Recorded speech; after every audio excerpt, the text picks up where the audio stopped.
Good afternoon, everyone. It's good to be with you again today, and also it's good to see some of my friends and brethren who were having such a good time at the feast that they decided to extend the feast another week. And it's not without precedence, because we recall that in the Old Testament that they had such a good time at the feast that they decided to extend it to another week. So I am glad that you didn't decide to extend it 2 more weeks, or else I would not see you. So it's really good to see you and to be with you and to share with you today. It's always a pleasure to be in God's house and to share with God's people. And, today is no exception. Indeed, today is, I believe, the second Sabbath after the feast. And I think we're still reminiscing on the great time we had at the feast.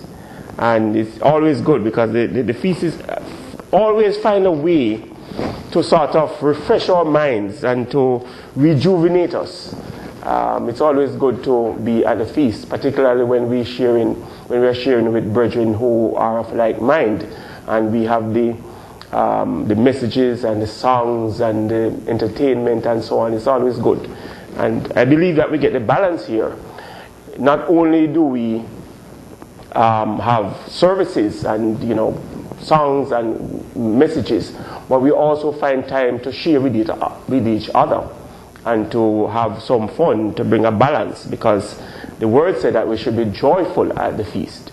And there's a reason why we are asked to set aside 10%. I understand some people teach it as a law, but others take it as a principle, the principle of saving towards the feast and so on. So it's really good to be with you again today. Last week I talked about the matter of maintaining the enthusiasm we had at the feast. Because many of us come back from feast year after year, and we are on a high, just as the children of Israel were when they left Egypt. But if we do not put into place a program, then we are not going to be able to maintain focus and to maintain that enthusiasm. And so we shared a bit about what we need to do to maintain the enthusiasm, things that we need to structure into a program that will enable us to continue to grow and to deal with the challenges. Because as I had said then, that the message of the feast is one of faith. The children of Israel were supposed to have faith in God, and they had seen miraculous demonstrations of God's power. But yet still, weeks after the feast, after that excitement, they, rebelled against Moses and Aaron. And even when they got food, they got tired of it and say, "Oh, I'm tired of this same food over and over." And as the word said, the children of Israel's experience really serve as an example to us. And we should take something from that experience, because we can find ourselves lacking in faith as well. So the things that we need to do to structure in programs that will help us, but also to structure out programs, things that will not help us, things that will hinder us, and so on. And we talked a bit about that last week. But today I want to share with you about a matter that I think is critically important. Even to ponder it takes a lot to even ponder and to think whether or not you arrive at the right answers. What I would want to share with us about, brethren, is the matter of deception. Deception. If you would turn with me to Exodus 14. Exodus 14. And verse 10. We are still on the Feast of Tabernacles theme. And this is a sort of follow-up to the message last week. And you will see more clearly as I get more into the message. But Exodus 14 and verse 10, it reads, "As Pharaoh approached, the Israelites looked up, and there were the Egyptians marching after them. They were terrified and cried out to the Lord. They said to Moses, 'Was it because there were no graves in Egypt that you have brought us to this desert to die? What have you done to us by bringing us out of Egypt?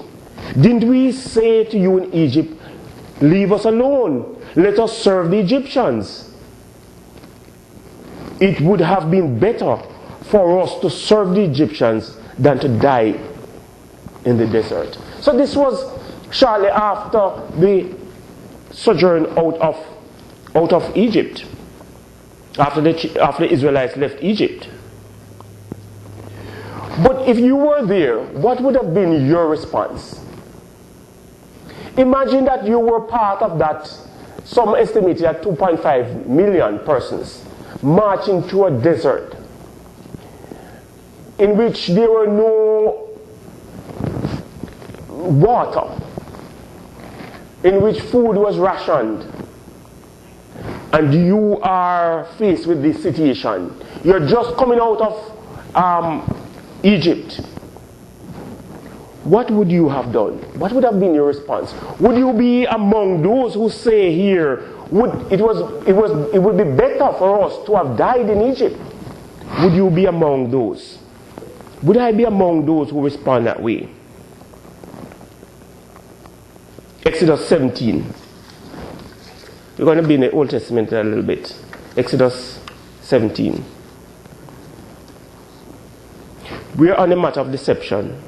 And the point I hope to make is that the Israelites were deceived in thinking that God would not have been faithful even amidst the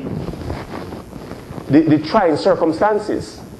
It was a question of lack of faith. They were deceived in believing that God would not have come true for them.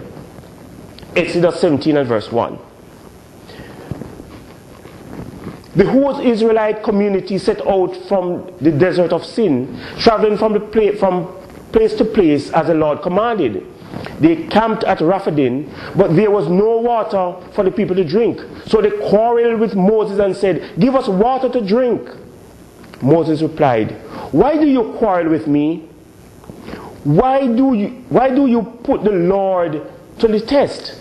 But the people were thirsty for water there and grumbled against Moses. They said, "Why did you bring us out of Egypt to make us and our children and livestock die of thirst?"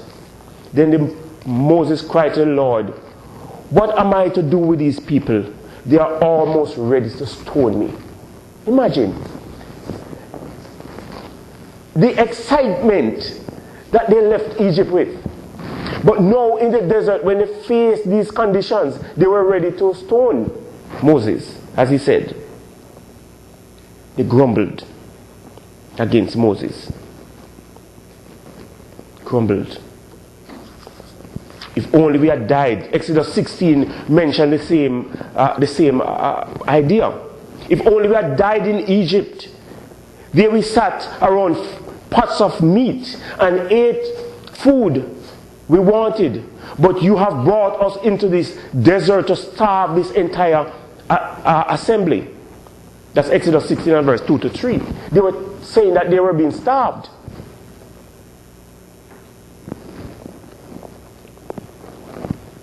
Numbers 11 and verse 1 to 6 again make that same point. Numbers 11 and verse 1 makes that same point. Now the people complained about their hardships in the hearing of the Lord. And when he heard them, his anger arose. So here was it, that these same people that God took out of Egypt, they were complaining to the extent that God's anger arose. Then fire came from the Lord, burned them. Then fire came from the Lord, burned among them, and consumed some on the outskirts of the camp.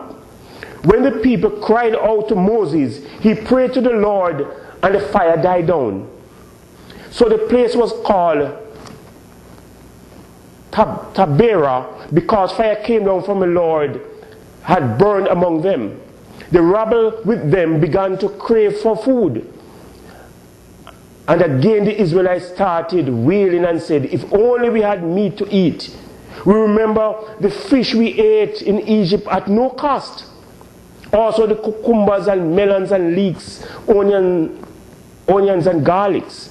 But now we have lost our appetite. We never see anything but this manna. So even the manna that they got, they begin to quarrel about the manna. Every day is just manna. But I want you to notice something here in this. And I deliberately read through this entire thing because it's saying similar to the other text in Exodus.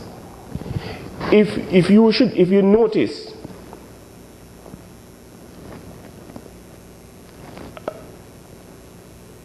that Moses had to save the people. He had to intervene to save the people from themselves. In the earlier part of Numbers 1, it was Moses' intervention that caused God to stop the fire from consuming the people. So the people had to be protected against themselves. It's an important thing to remember. Remember, we're talking about deception, you know. I'm still on deception, but I'm laying a background. Sometimes, and I hope to make this point, sometimes we are going to have to be protected from our own selves. So don't believe that I have everything and you have everything that pertain to walking straight. Sometimes we are going to have to be saved from ourselves. We see it right here. Because we are in such a state that we are unable to save ourselves from it. Moses intervened and saved the people in this particular case, or else God would have consumed them.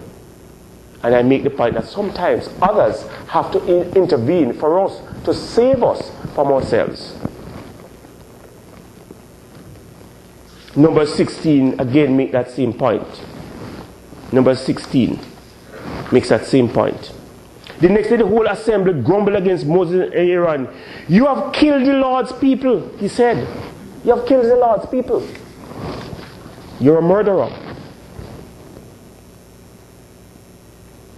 But when the assembly gathered in opposition to Moses and Aaron, he turned towards the tent of meeting. Suddenly the cloud covered it, and the glory of the Lord appeared. Then Moses and Aaron went to the front of the tent of the meeting, and the Lord said to Moses, get away from this assembly so that I can put an end to them once and for all. This was what God said. I've had enough of your rebellion. I've had enough of your complaining. Why don't you trust me? You have seen what I've done to the Egyptians. You sang songs about how the Egyptians were covered in the Red Sea and they were consumed and they are no more. You sang with Miriam these songs of praise. But now you are complaining. I'm going to put an end to you. God said, get away that I may put an end to them once and for all. And so Moses fell face down. Then Moses said to Aaron, take your censer and put incense in it, along with fire from the altar, and hurry to the assembly to make atonement for them. Wrath has come out of the Lord, and plague has started. So Aaron did as Moses said, and ran in the midst of the assembly. The plague had already started among the people, but Aaron offered the incense and made atonement for them. He stood between the living and the dead, and the plague stopped. But 14,700 people died from the plague, in addition to those who died because of Korah. You remember Korah's rebellion. Then Aaron returned to Moses at the entrance of the tent of the meeting, for the plague had stopped. The same point we made earlier on. It was Moses who had to intervene to save the people from themselves. And it's going to happen to us. sometimes others are going to have to save us from ourselves. That's an important point I want us to make. What would have been your response if you were there? You have seen all of these miracles, but then you're faced with thirst. There was no water. There was no food. Would you be among those who said, man, I think it would have been better off in Egypt? Forget about God's goodness. Hebrews 3 and verse 12. We're still talking about deception. Hebrews 3 and verse 12. Because I believe that coming out of the feast, where we talk about our tabernacling on earth, it is similar to the experience of Israel as they tabernacled in the wilderness. This is our tabernacling. So that was the Feast of Tabernacles was a type of what we are living out daily in our daily lives. We have learned that in the literature. So that is just a small synopsis of what we're supposed to be saying in our own daily walk. Hebrews 3 and verse 12. See to it, brothers, that none of you has a sinful, unbelieving heart that turns away from the living God, but encourage one another daily, as long as it is called today, so that none of you may be hardened by the deceitfulness of sin. We have come to share in Christ if we hold firmly to the end the confidence we had at first. As has just been said, today if you hear his voice, do not harden your hearts as you did in rebellion. Who were they who heard and rebelled? Were they not all those whom Moses led out of Egypt? And with whom was he angry for 40 years? Was it not with those who sinned, whose bodies fell in the desert? And to whom did God swear that they would never enter his rest, if not to those who disobeyed? So we see that they were not able to enter because of their unbelief. Unbelief or lack of faith. The walk is a walk of faith. Israel did not enter the promised land because they lacked faith.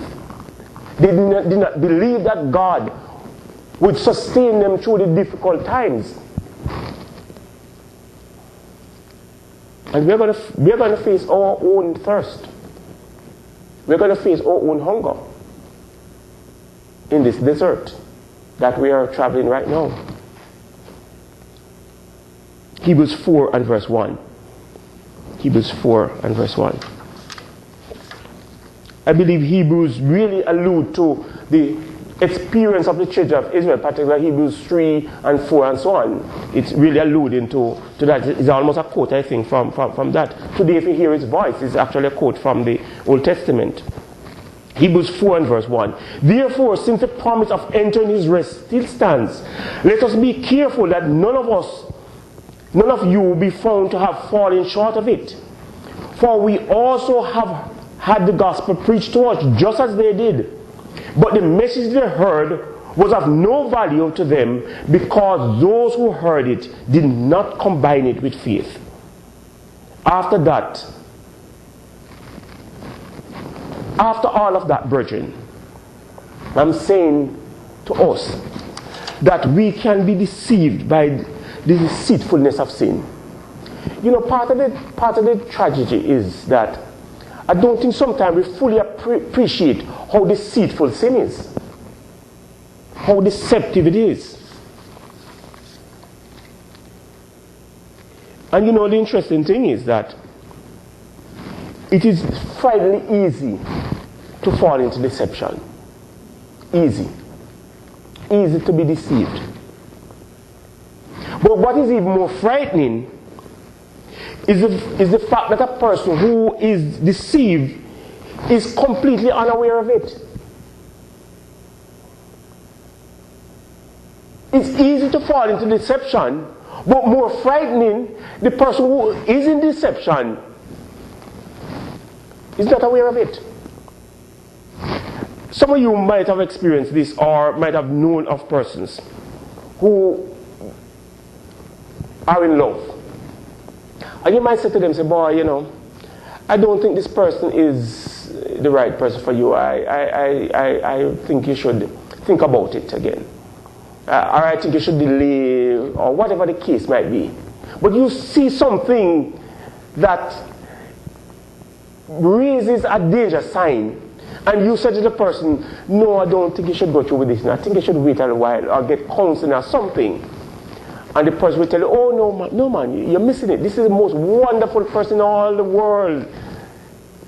Loving eyes, they say, can never see. Loving eyes, as the song goes. Loving eyes can never see.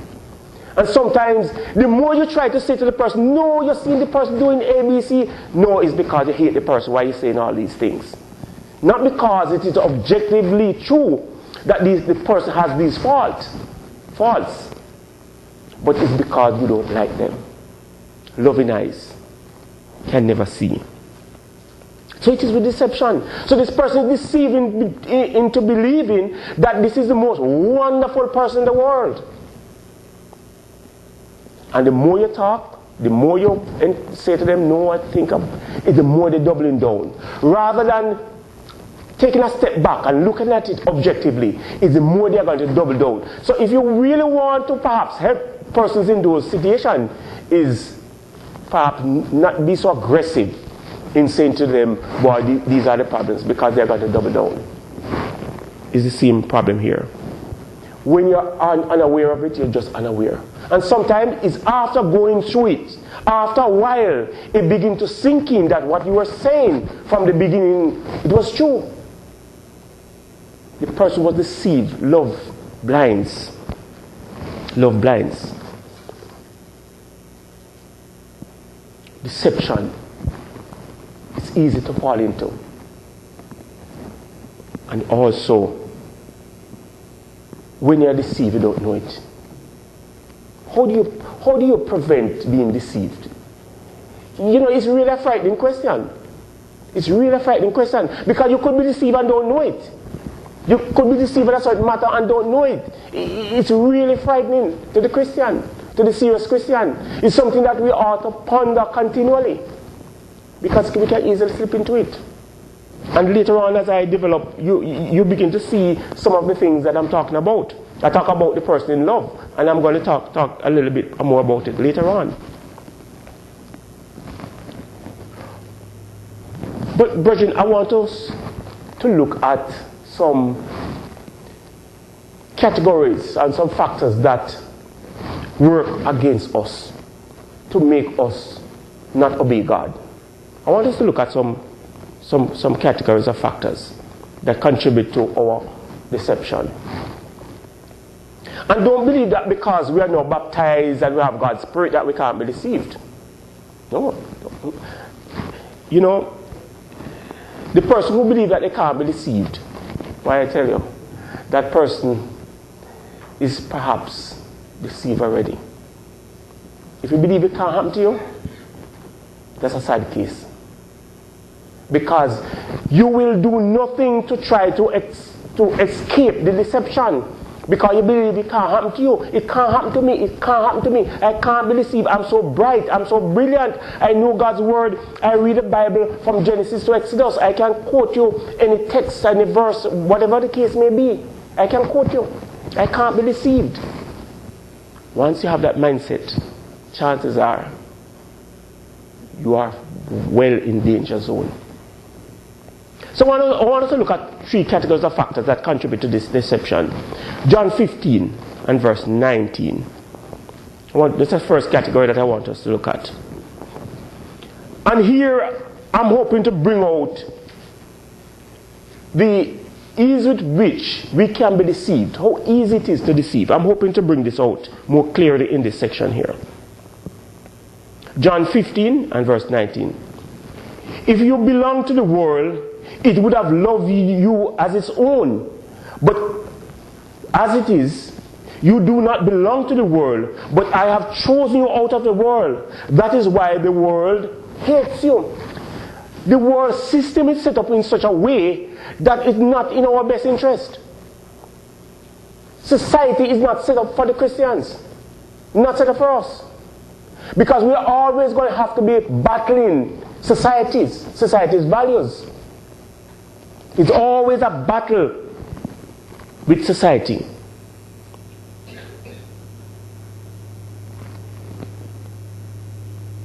That's why the world hates you.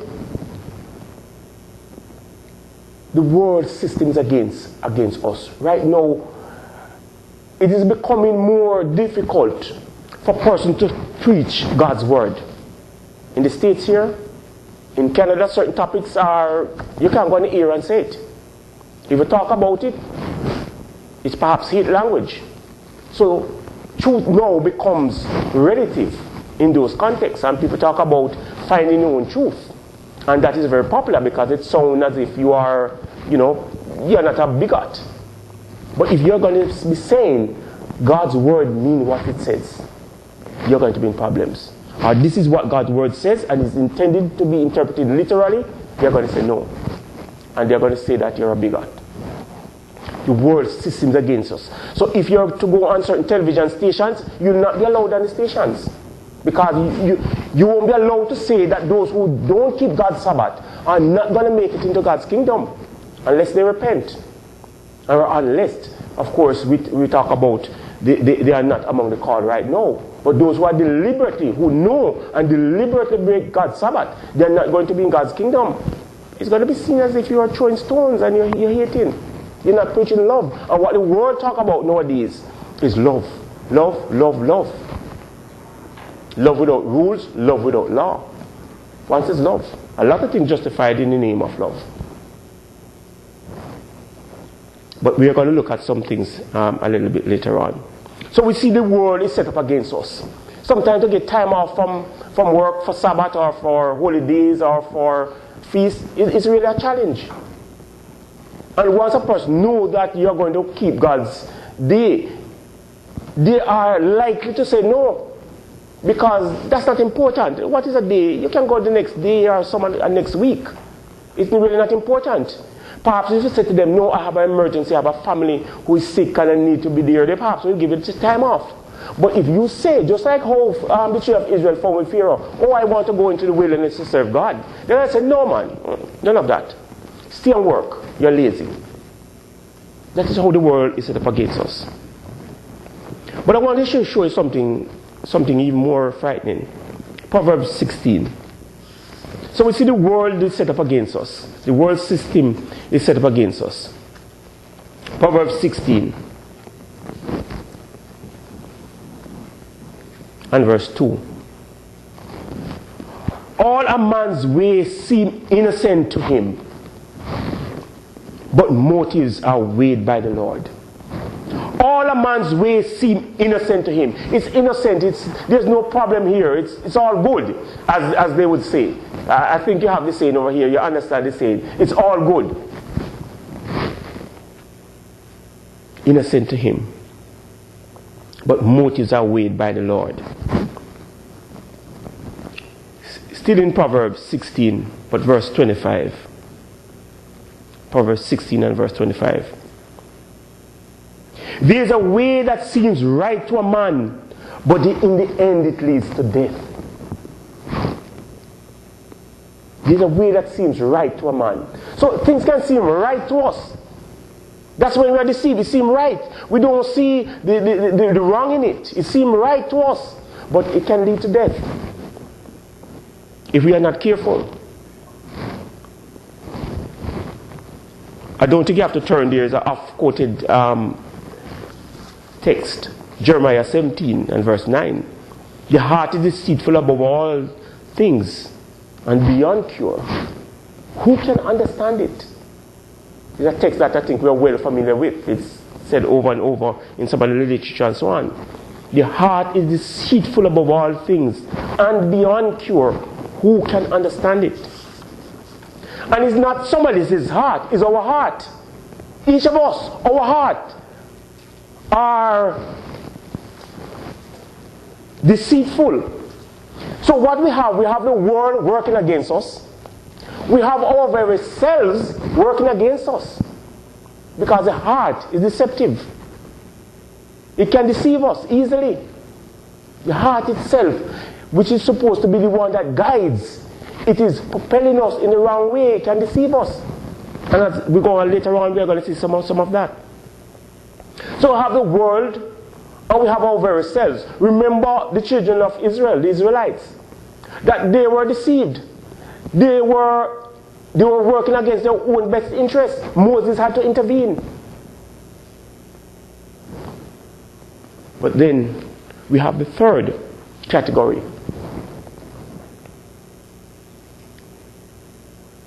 1 Peter 5 and verse 8. 1 Peter 5 and verse 8. 1 Peter 5 and verse 8. We have the world against us. We have our very selves against us. And thirdly, we have the devil against us. The devil against us. 1 Peter 5 and verse 8 reads, "Be self-controlled and alert. Your enemy the devil prowls around like a roaring lion looking for someone to devour." So we have the devil seeking to devour us.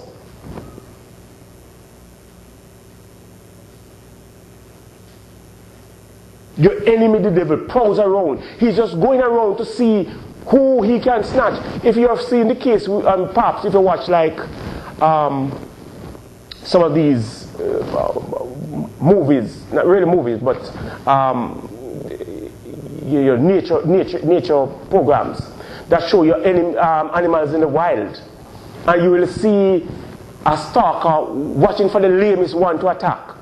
So he will not attack the one that is fiercest, but he prowls around and looking for the weakest one. And I was watching a program the other day, and it was these birds that migrate, and one got lame from the journey, and in the whole process, the prey just looked for the lamest one, and he was unable to fly or to run and so on, and he just sink his beak into him, bam, bam, bam, until all the flesh came out. That's how the devil is. Prowl around. That's why in Ephesians 6 and verse 11 to 12 it says, "Put on the full armor of God, that you can take your stand against the devil's trick." Because he's out to deceive us. He's out to get us. He tried it with Jesus. He was unsuccessful. He tried it with others and he's successful. So we have these three against us. The world is against us. How the world is set up. It's set up not really for the Christians. We have ourselves against us. But we also have the devil against us. What a combination. What a combination for us to battle. If it were only that you had the devil and the world against you, then you could say, well, I have myself, at least I could put up a fight. But as it were, our own selves are against us.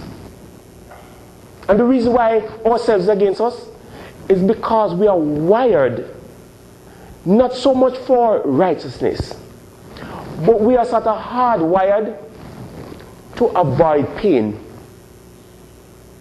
and to embrace comfort. That is the problem with us. That is the problem with us. We are wired to like pleasure. We like pleasure. Nobody likes pain. They might tolerate some degree of pain, but we like pleasure. But boy, don't we hate pain? Pleasure and pain. I'm going to look back at that later on. But I want us to look at something as we continue on this. You see, some of the things I've heard it said, I think in one of Rondad's tape, he heard this minister saying, "Oh, I'm going to walk the devil's tail tonight." And we believe that we can outsmart the devil. I came across a phrase that says sometimes we tempt the devil. We test God But as you heard, the children of Israel tested God in the desert. We test God too. But also we tempt the devil. I don't know if you ever see a cartoon in which the mice coming through the hole in the floor, and there's the cat there ready for him, and each time he just try to come out and just shift it and play with the cat. He's actually tempting the cat because the cat's objective is to try and get him, and no, he's trying to run out and play with the cat, but the cat is out to get him. And I believe that sometimes we do it. We're talking about deception, you know. We're talking about deception. Sometimes it happens to us. We underestimate the devil. But I want us to look at some things very quickly. The first thing to note is that the devil belongs to a higher order being than us. We see that in Hebrews 2 and verse 6, where it says that we were made a little lower than the angel. The devil being an angel of light that guarded God's throne, he's a powerful super being. Much higher than us. Constitutionally, he's superior than us. So we have somebody who is brighter than us, more powerful than us, fighting against us. That's the first. Jude 9 talk about when the archangel Michael was disputing about the devil, about Moses' body. He did not bring a slanderous accusation against him, but said the Lord rebuked you. So powerful was he that he didn't attack them directly and so on. He said, the Lord rebuke you. I put you to the Lord. Let the Lord rebuke you. But person saying, oh, I'm going to wag the devil's tail. So the devil is powerful. But also, the devil has a greater experience than us. He's around longer than us. Longer than we'll ever be in this life. So he has a lot of years experience. A lot of years experience. He has managed to fall several giants over the years. You hear this saying about persons who have different personality type. And I don't remember how many the psychologists say there are. But you talk about personality types. But the devil knows all the personality types. He has slain persons with our personality type before. He said, oh, it's butter man. I can do this. Because he has the experience. We are not that experienced. He finds way, he knows a weak spot. Remember we talk about the pain and pleasure? He knows that. Don't think he don't know. He knows that we don't like pain and that we like pleasure. He's going to exploit that. He has greater years of experience. But one of the important things I think we need to realize in 1 Corinthians 11. 2 Corinthians 11. 2 Corinthians 11. I think it's an important thing that we need to look at. And know that we are saying greater is he that is in us than he that is in the world. I know we're going to say that, and that is true. But the point I would want to make when you are saying all of that is that those persons who fell had greater in them than is in the world. So it is no comfort necessarily in saying that we have God on our side. Remember last week I talked about how we are going to survive is going to be dependent on our responses. Because if it were left to God alone, all of us will be safe. Every single one of us. None will be lost. But yet still, some are going to be lost. We don't teach universal salvation. Some are going to be lost. Is it that God's power is limited and can't reach them? No. God's power is always there. But what is going to make that difference is not so much God's power, but how we utilize God's power. The decisions we make. This is going to be the decisive factor, not really God's power. Because God's power is there for all who fell. Everyone who have fallen, God's power was there for them. But unless we tap into God's power, in terms of the decisions we make, we are going to be deceived and we are going to fall. I want us to look at this story that I'm talking about. 2 Corinthians 11 verse 13.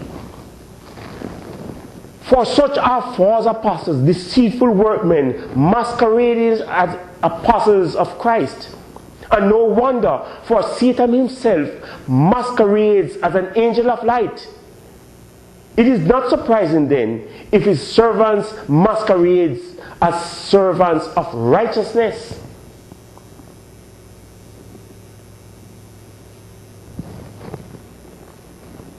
Masquerade as angel of light. The devil is able to transform himself to look like an angel of light, look like the real thing. And remember, in Isaiah 14 and verse 12, we don't have to turn there, but those who might be writing can make reference to this. Isaiah 14 and verse 12 to 14. That Satan wanted to set up a rival rule to God's government. That is his goal. He wants to set up a rival kingdom to God's kingdom. And he will try to do everything he can to ensure that his kingdom succeeds. In verse 14 he said, I will ascend above the tops of the cloud. I will make myself like the Most High. Not unlike, but like the Most High. So his effort is to counterfeit God's kingdom. That is what it's about. To make a kingdom of counterfeit. And you know the thing about counterfeit? Counterfeit is not unlike the original. Not unlike the genuine. It is almost like a good counterfeit. It's difficult to detect. Some of us will take a counterfeit and don't know it, unless we are meticulous in trying to find out some aspects of the genuine that are not in it. It's easy. It can look alike. It look alike. That is the problem. No one will say to us, let us go and worship the devil. A person will not say that. Come, let's go and worship the devil, man. The God is against the devil and so on, and he knows that he's a good one and he's this and this. Let's go worship the devil. A person will not come to us and deceive us in that way. But he will say to us, the Sabbath is not important. God's law is not important. All that is important is for us to live good with our neighbors and our friends. Just be kind and gentle and nice to your neighbors and friends, but the other things are not important. They just divide and so on, and it sounds good. That is how we'll be deceived. Because in God's law, there is that to say we ought to do good to our neighbors and our friends. There is that in God's law. But it is more than that. It is not just doing good to neighbors and friends, but it's doing more than that.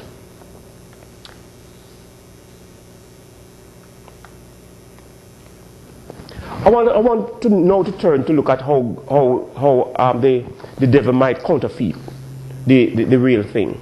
I want us to look a bit on that. You know, sometimes the devil uses direct opposition, as we see in 1 Thessalonians 2 and verse 18, where Paul wanted to be with some brethren, but Satan stopped him from going. 2 Thessalonians 2 and verse 18 to 19.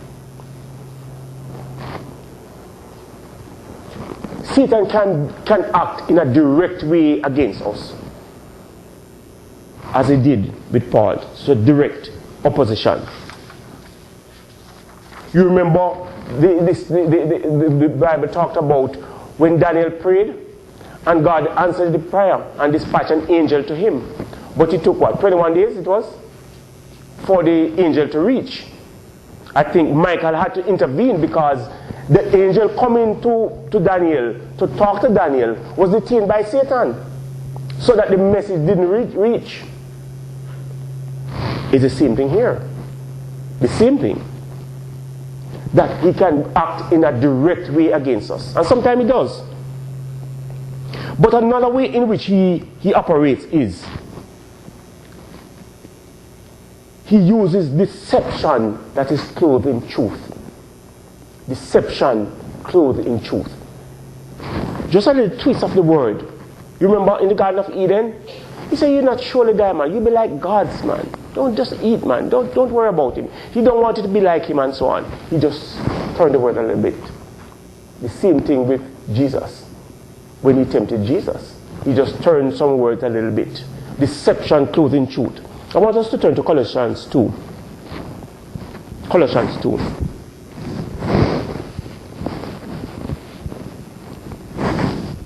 So we talk about direct opposition. That's the way he come against us. But also deception clothed in truth. He said, see to it that no one takes you captive through hollow and deceptive philosophy, which depends on human tradition and the basic principles of this world rather than on Christ.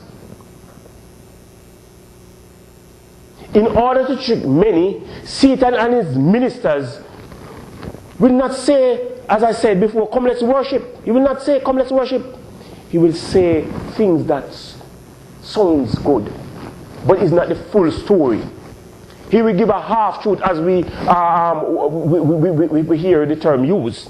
He will not give you the full story. Just enough error in it to get us off track. Just enough error. Just slight turn on it, and we are lost. You know, I sometimes use install satellite dish, and to track and to log on to that satellite that is about 22,000, 23,000 miles in space. If you are out by just a fraction, you know, even less than a centimeter, if you are out by that, you might miss the satellite by hundreds of miles. Hundreds of miles. Just a little bit is enough. Somebody talk about a little bit of arsenic in drink is enough to poison. It's not the full drink. You're going to be deceived by it. That's the same thing here. So deception clothed in truth. And again, there are various ways in which the devil tried to deceive.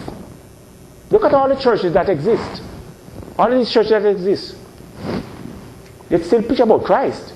They still preach about love and doing good. But still they are deceived.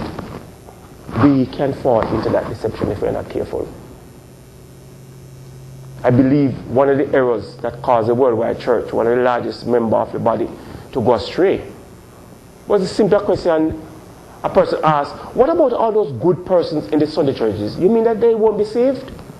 And it look hard to say that these good people, because listen, there are upright and moral persons in these churches. Upright and moral. Even more than some of our leaders. They couldn't answer. Because it was hard to say, no, they are not going to be saved in their Sunday churches. It was difficult. So they tried to change it. Well, the Sabbath is not that important because since Sabbath is making a distinction, the Sabbath is not really important. But because what is important is that these people love God and so on and so forth. We see this thing happen over and over. Deception clothed in truth. But another thing too. The third level of deception is deception clothed in the good. So we can have deception clothed in truth, but we can have deception clothed in good. And man, is this hard to figure out. Because there's going to be a good that you can point to. But it is not God's will perhaps, or it is not good enough. And so you'll find that we find ourselves trying to go after a thing and say, oh, it's all good here and so on, but we are deceived. Remember that what I said earlier, that Satan is about counterfeiting God's kingdom and God's rule. It's not unlike, it is similar to. So you're going to see some similarities, and you're going to look and see some similarities in some of the arguments, some of the positions. But it is similar only enough to deceive you if you are not careful. Deception clothed in good. In Matthew 4 and verse 1 to 11, you don't have to turn there.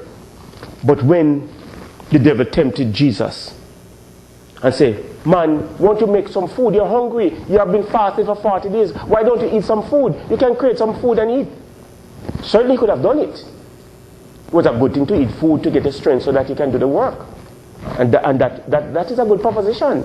Straighten yourself, man. Make some food and eat, man. You can do it. You straighten yourself so that you can do the mission. That's a good argument. It sounds good and it sounds reasonable.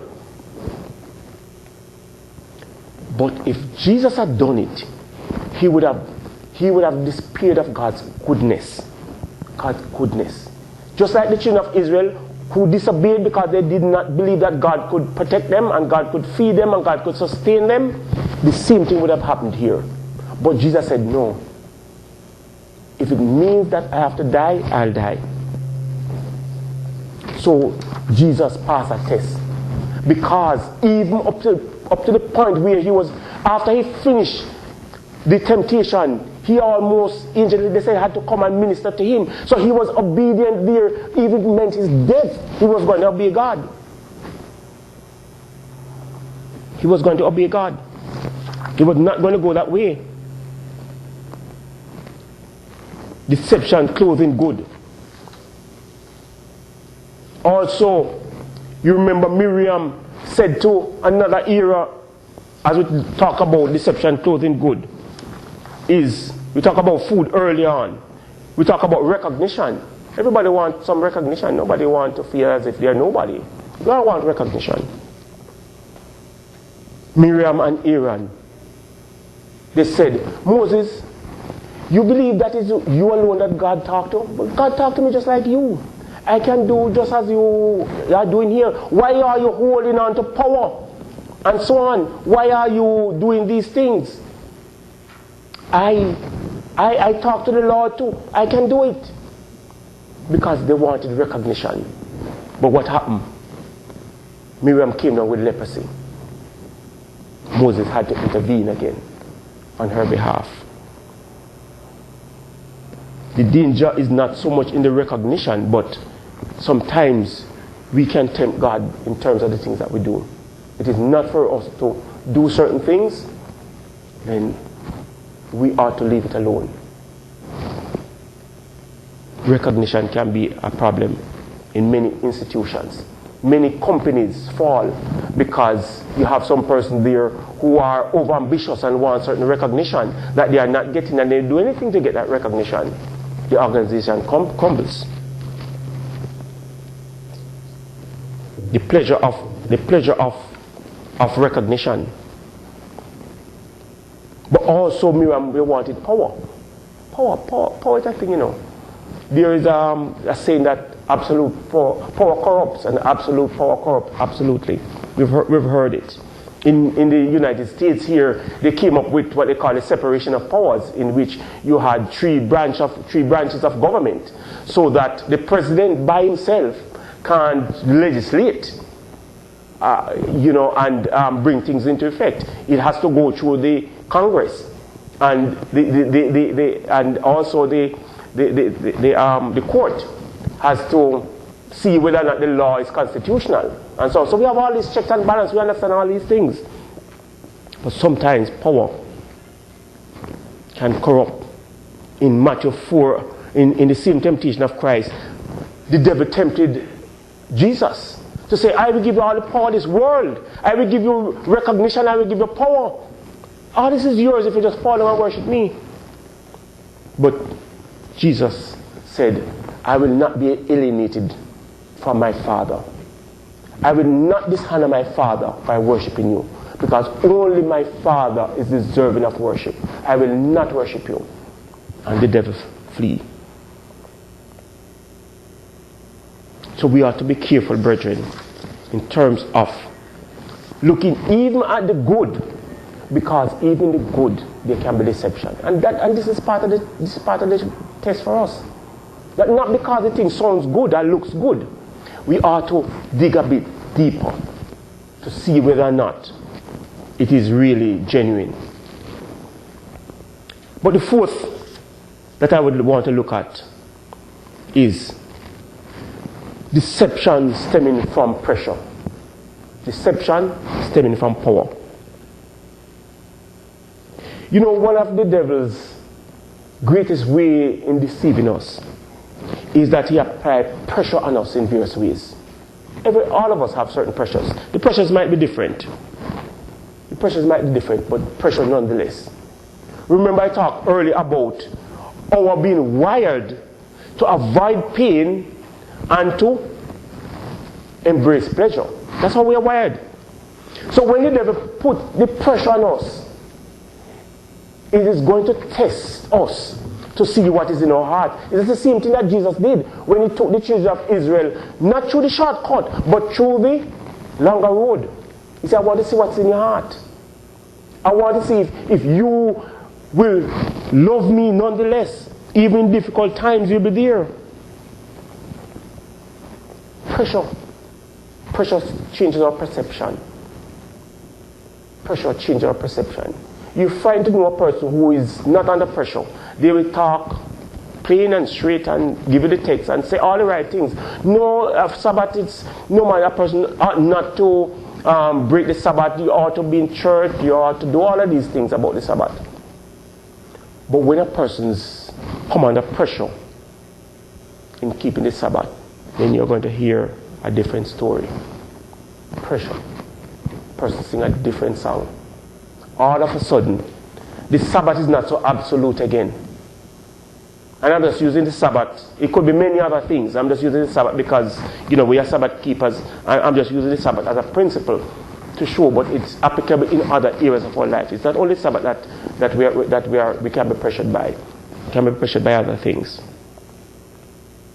I understand that the Adventist, I believe, wrote a letter to its leadership to say that if a deacon can maintain his position in the church, if he works on Friday night, provided that he come to church on Saturday morning, because what is important is not that he worked and break the Sabbath at Friday evening, but that he's in church to hear what is going on in church.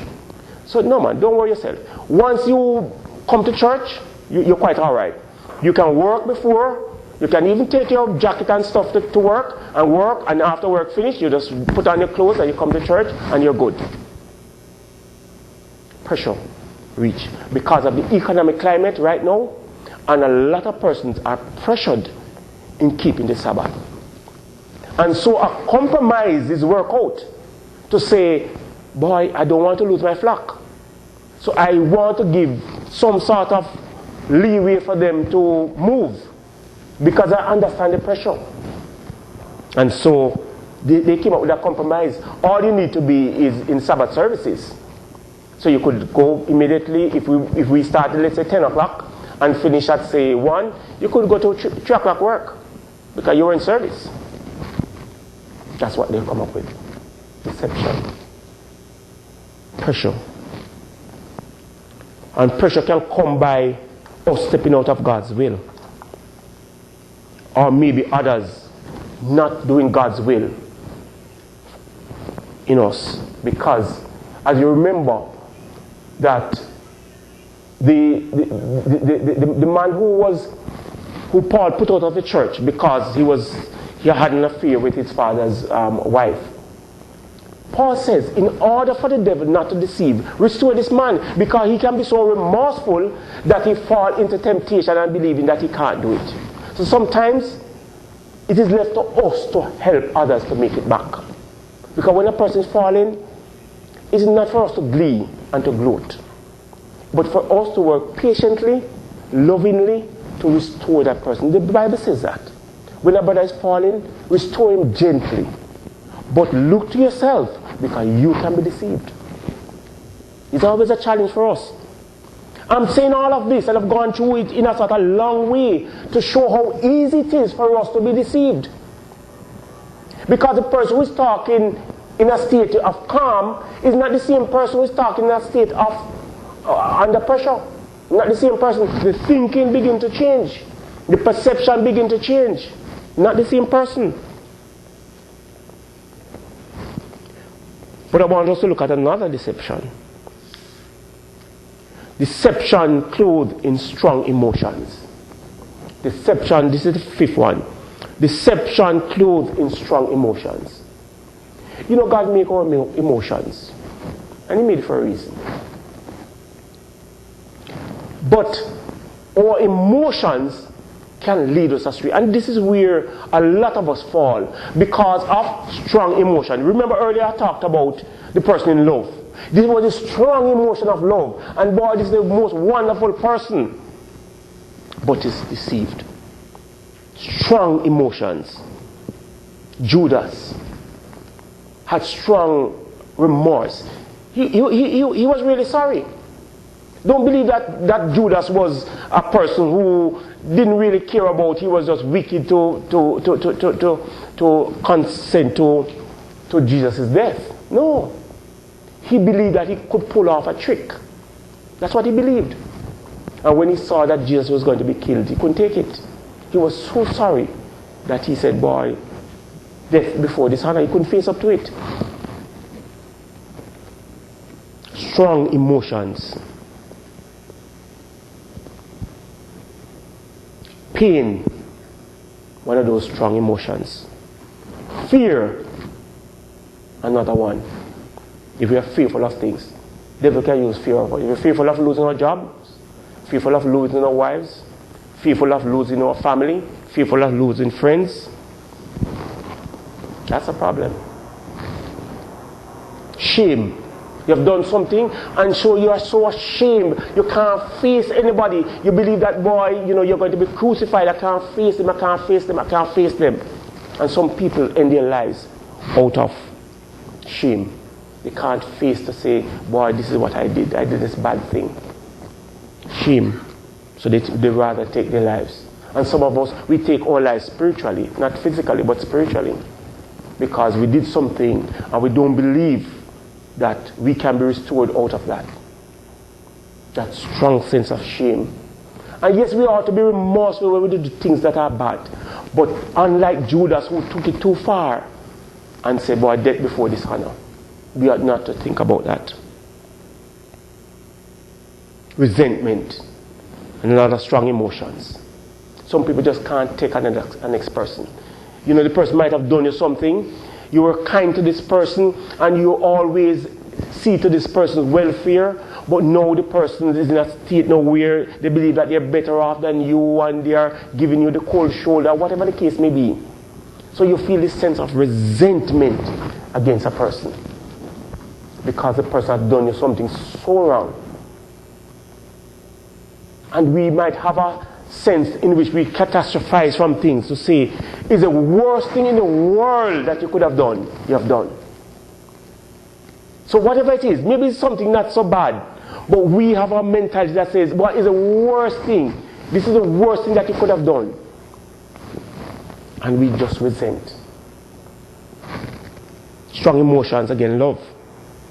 People do a lot of things out of love.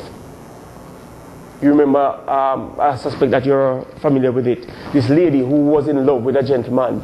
But the gentleman said, no, I want you and not your children. The lady said, boy, I can't afford to lose you. So she decided. And she drove the car off the road into a lake. And killed her, I think it was 2 children, if I remember well.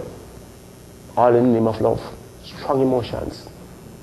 Brethren, I'm saying to us, and I'm saying to us, I'm saying to myself, I'm saying to you, strong emotions.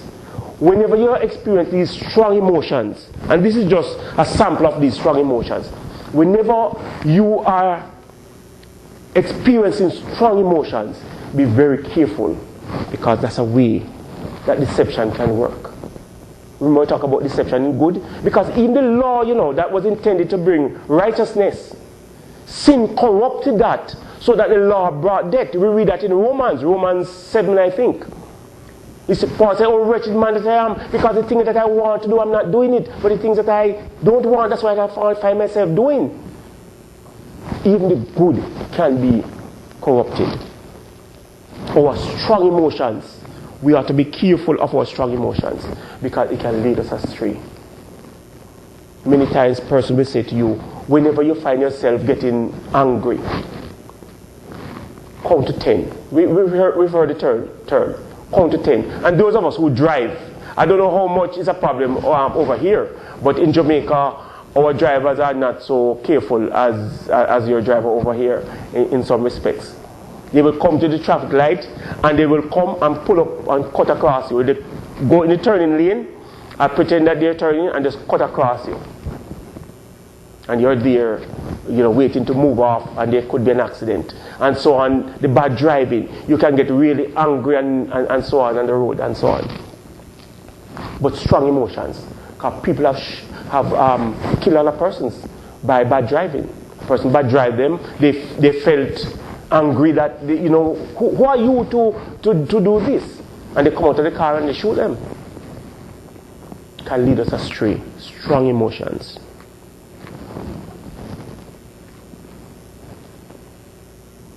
But also another deception is a sense of security. We can be deceived in a sense of security.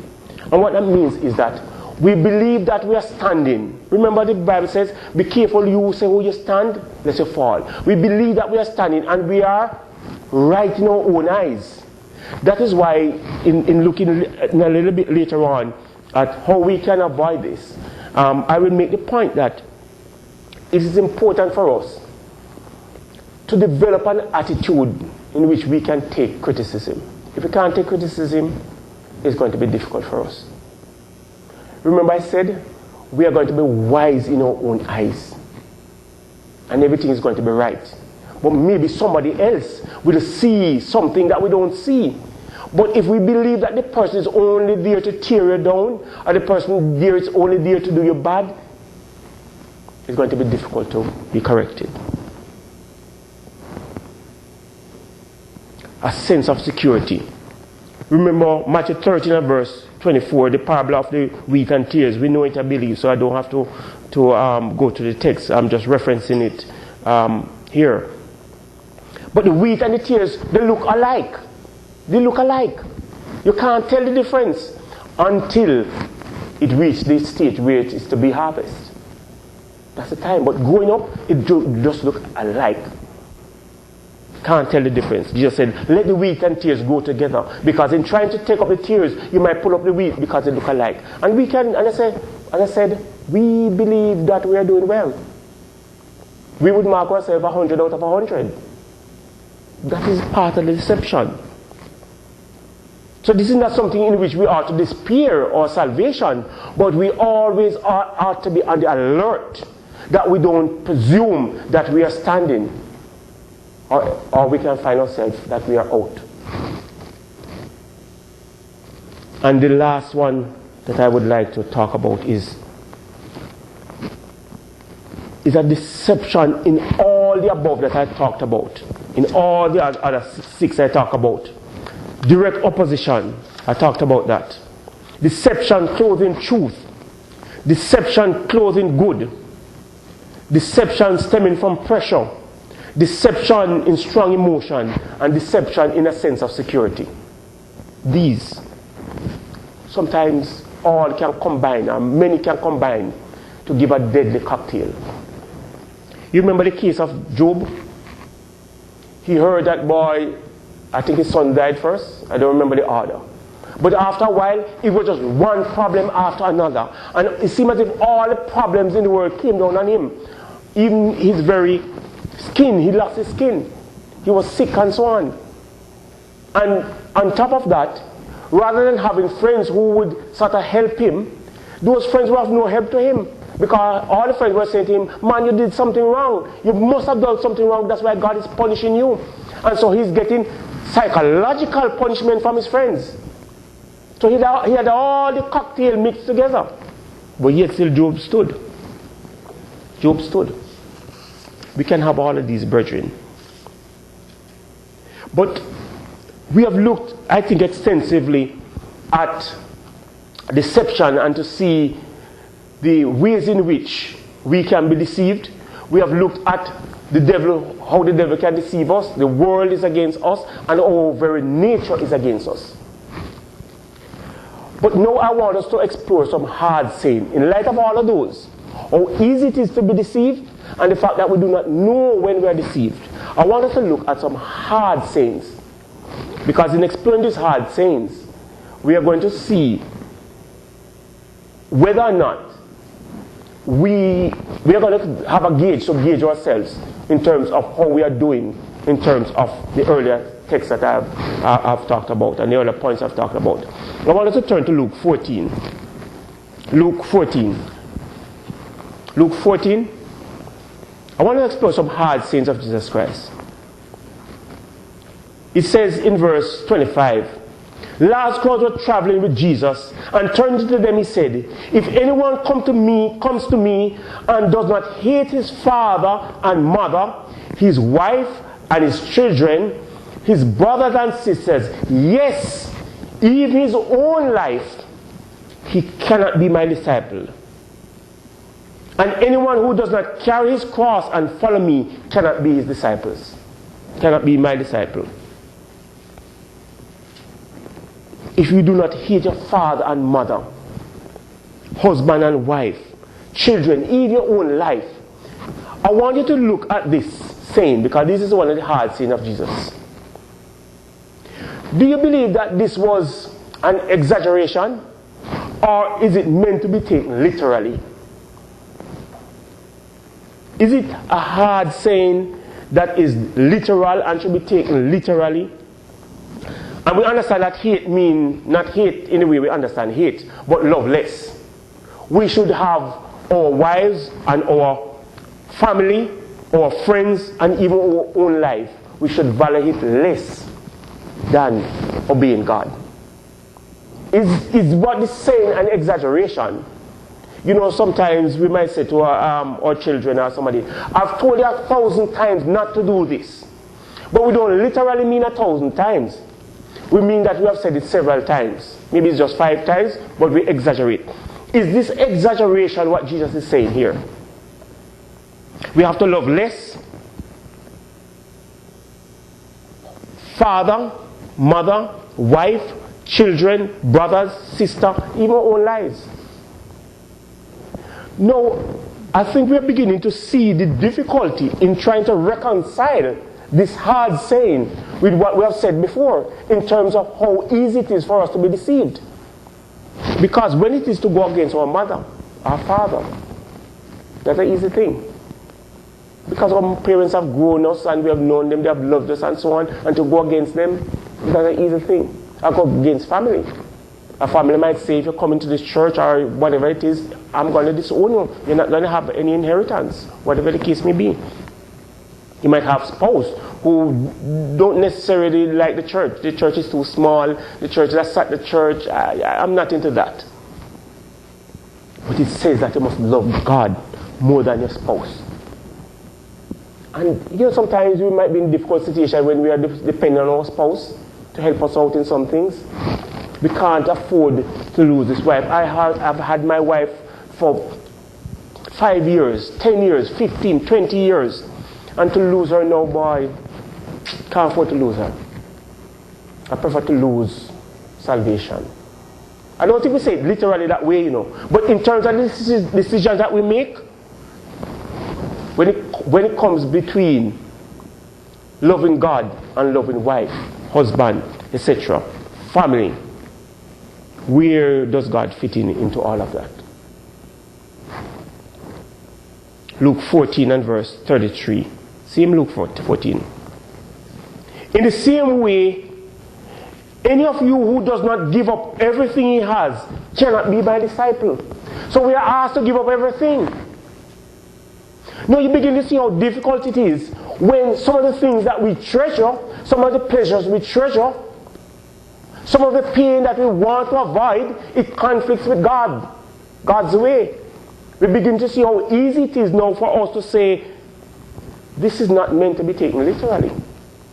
This is just a hyperbolic expression. This is just exaggeration to make a point. Matthew 8 is our next text.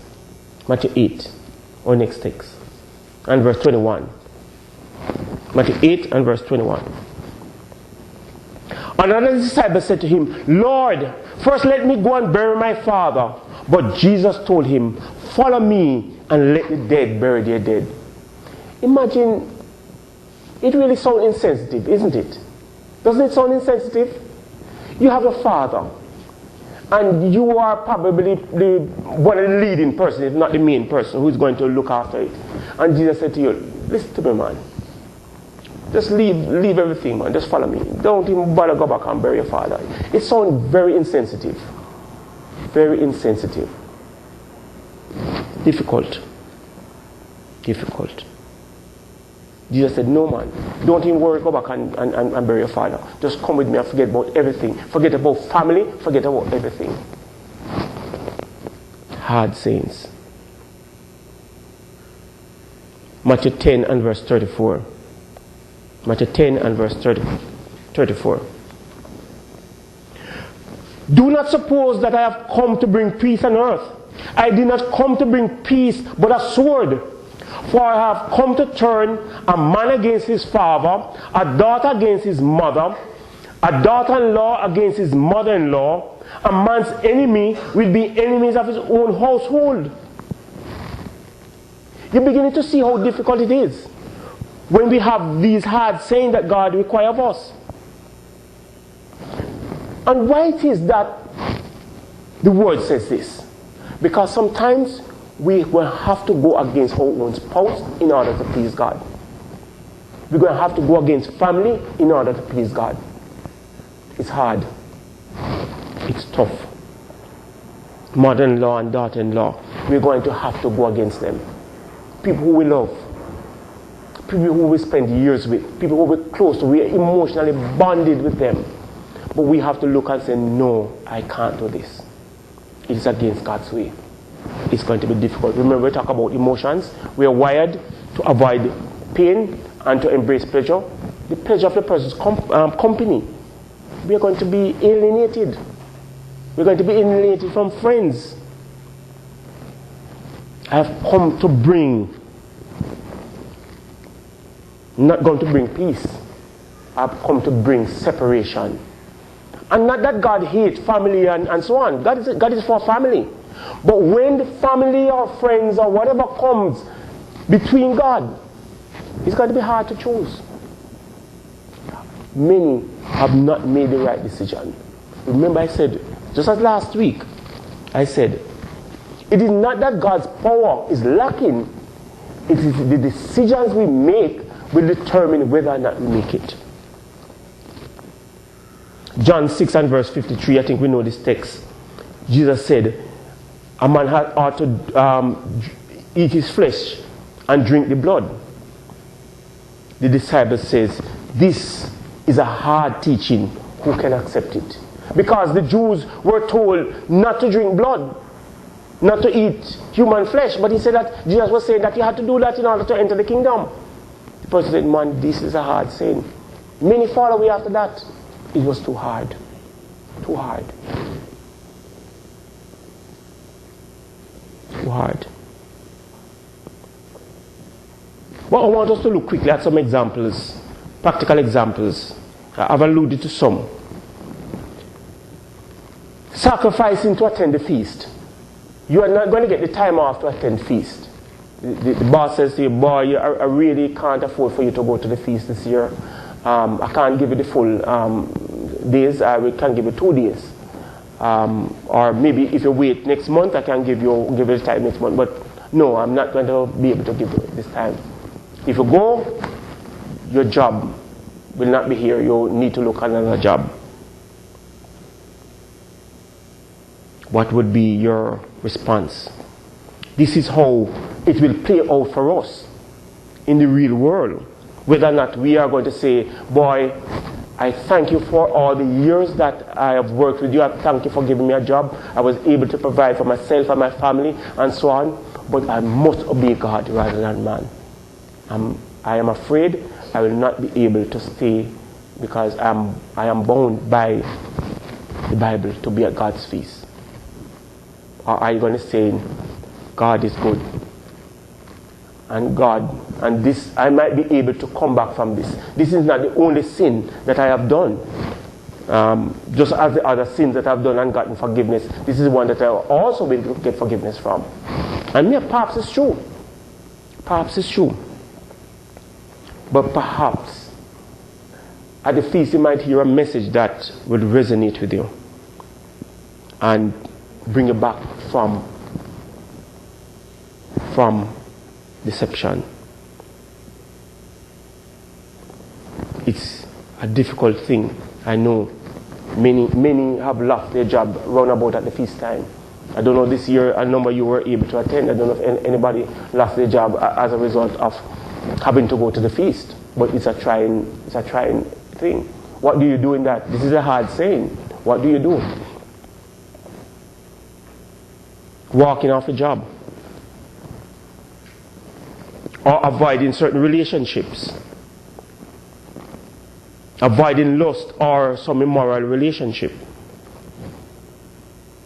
Oh, the lust or the immoral relationship will ease the pressure. Pressure is on. Remember we talk about pressure? It will ease the pressure. Some persons, I don't know anybody here, but some persons getting up into age and so on. I want to get married, but I don't see any prospective husband or wife and so on. What am I going to do? These are the difficult choices that we make. The hard sins. Earlier I talked about opposing a spouse. It can be difficult. It can be difficult. This is one of the problems that organizations, not just the church faces, but organization faces. Because it can bring problem. Or it might be protecting a loved one. It might be in the area of protecting a loved one. Let's say you believe that some loved one was unjustly treated. But the person didn't deserve that. But they were treated with disrespect. They were treated in a bad way. And you want to protect your loved one, whether or not husband or wife or children and so on. You want to protect them because they were treated with injustice.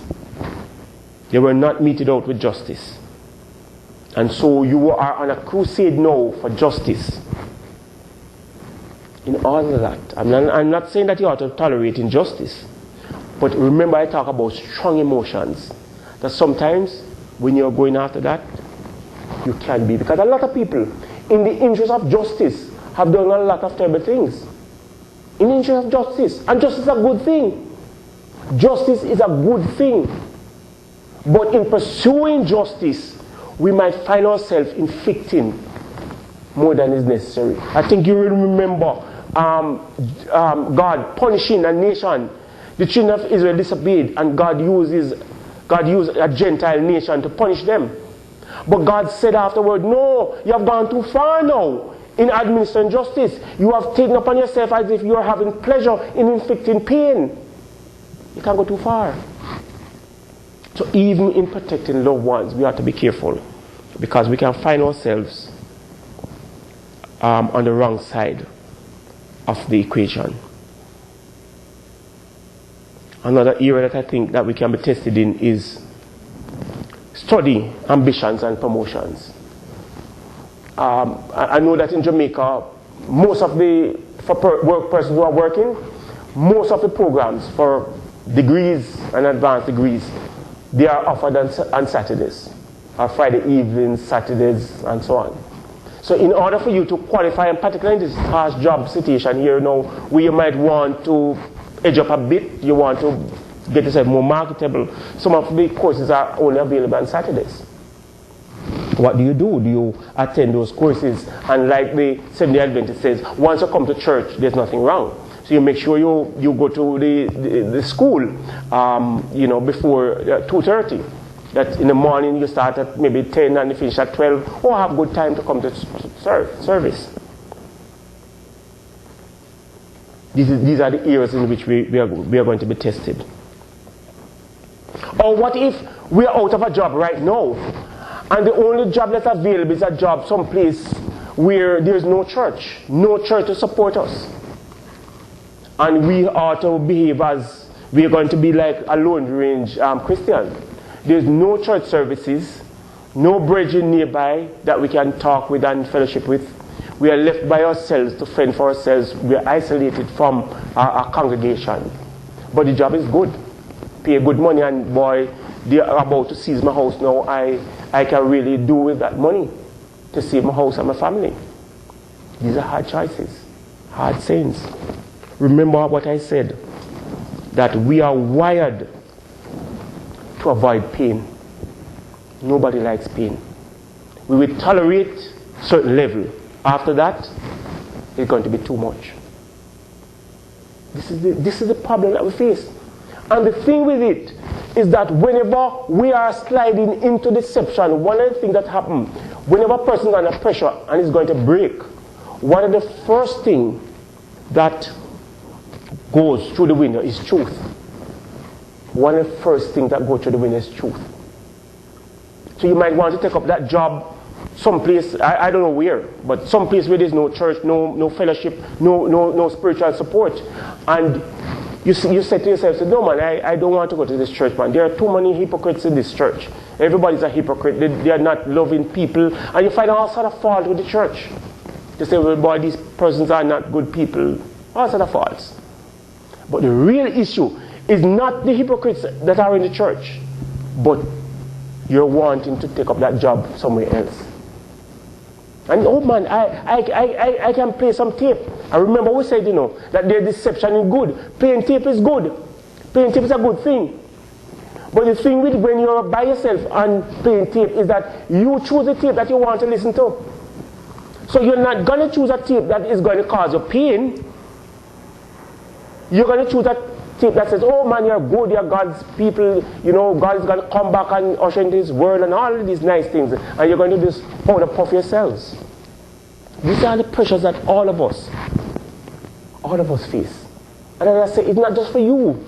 It's just for me as well. And I have to look to myself because I can be deceived as well. Whenever the pressure is on, truth is the first thing that is sacrificed. Truth. First thing that is sacrificed. Deception, clothing, truth. So we're going to look for the good and to look at those good that is common to both. And to say these are the important things and to leave out the others. But I want us to turn now to the last section in which we look at how we can defend ourselves against deception. How can we defend ourselves from deception? The first thing is to keep an open mind. That's the first thing. Keep an open mind, meaning that you are always open to the possibility that you can be wrong about something. Whatever it is. Maybe a decision that you are going to make, maybe it's a theological position that you have held for a long time. Always be open that you can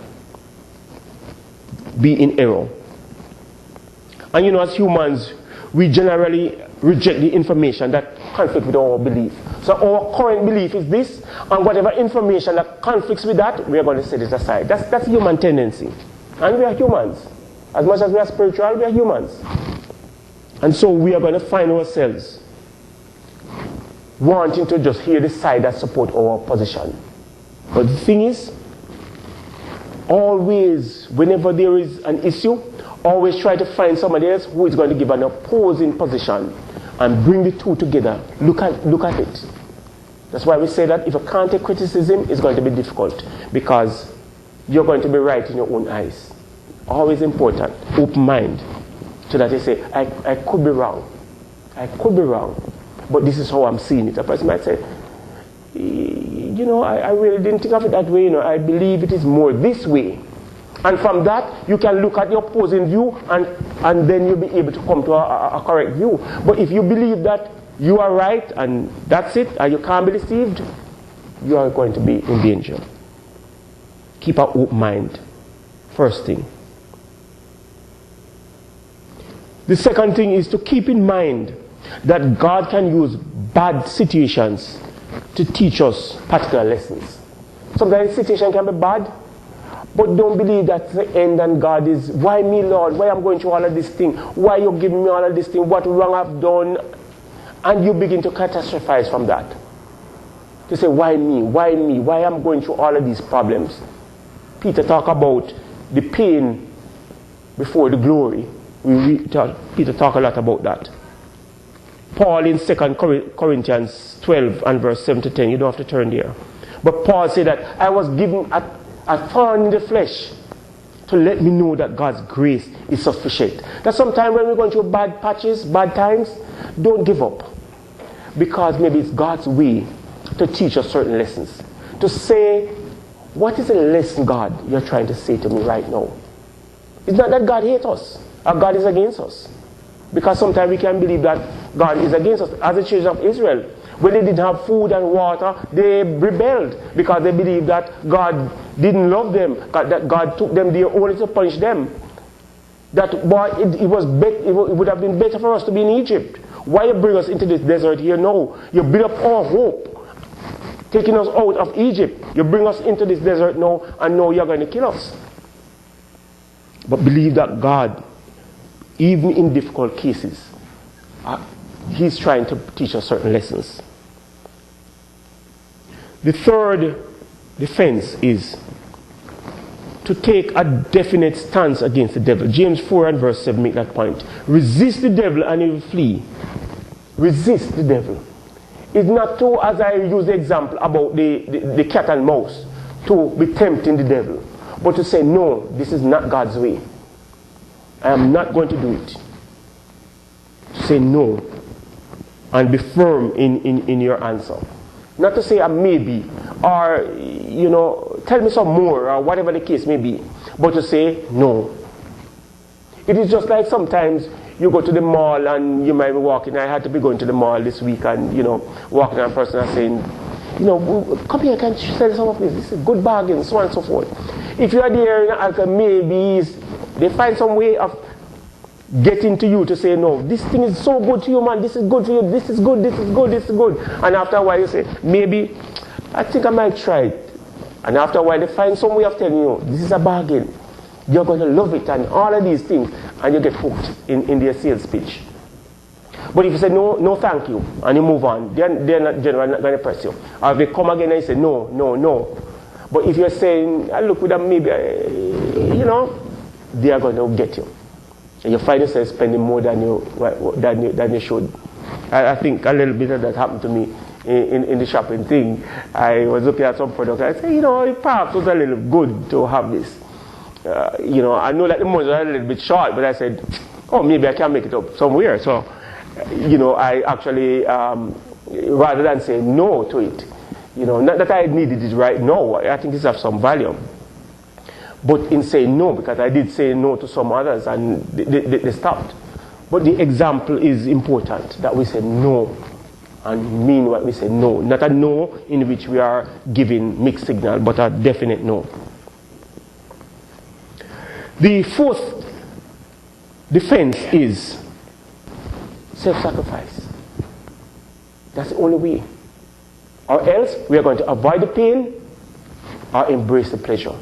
And therein we will be led astray. Spirit of self-sacrifice. Jesus demonstrated that. As I say, in his temptation, after an exhaustive day, 40 days and night of fasting, the devil came to tempt him. When he finished, he was exhausted. He said, listen to me, I'm not going to obey the devil. Scripture talk about Jesus was obedient even unto death. That's what it means. That even if it's going to cost us, even if God's obedience to God is going to cost us our life, we have to be willing to pay it. That's what this means. In that case, no, we have developed an immunity against pleasure and pain. Because those are the lures that really tug at us. But if we say to ourselves that I am willing to die, as Paul said when they were going to restrain him from going to Jerusalem, I'm ready now to die for Christ. Unless we have that self-sacrifice spirit, it's going to be difficult. Self-sacrifice spirit is important. The fifth thing that I believe is we should avoid presumptions about God's will. Avoid presumption about God's will. So sometimes we just say, well, boy, if it works, it works, and so on. We don't think about it. We don't get counsel. We just presume that God is going to save us. Jesus was tempted by that. Throw yourself down, man. And God will not let anything happen to you. He will send his angel to catch you so that you don't fall. And all of these nice texts. And the text is there that he quoted. But he would have presumed on God's will. And so he would have sinned. Many times we find ourselves presuming on God's will without getting information that, boy, is this God's will for me in my life, where I am right now? Whatever I'm doing, is this what God wants of me right now? But we say, oh, it's God's will, man. I feel it. I know it. I feel it in my spirit. And all of these nice things. Remember you talk about emotions? I feel it, man.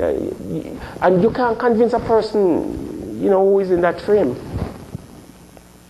Presuming on God's will.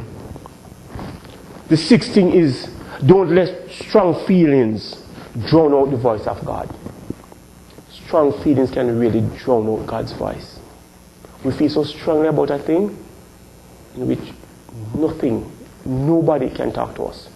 Not even God can talk to us when we are so strong, when our emotions are so strong. Not even God can talk to us because we're going to drown out his voice. Anger, maybe resentment, all of these strong feelings, love, whatever it is, they can really drown out God's voice. We are too caught up with things, can really drown out God's voice.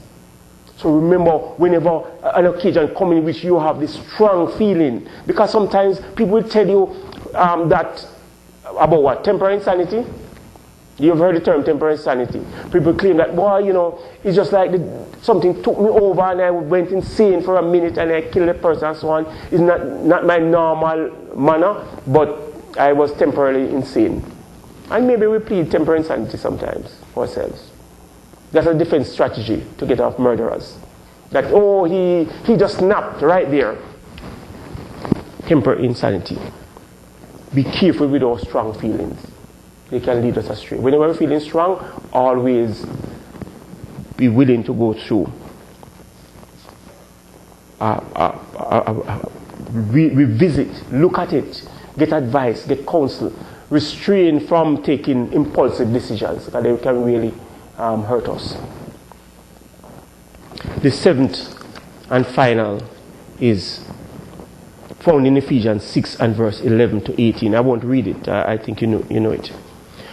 Constant use of the full armor of God. Constant use. Not just occasional use, but constant use. Keep on that armor of God.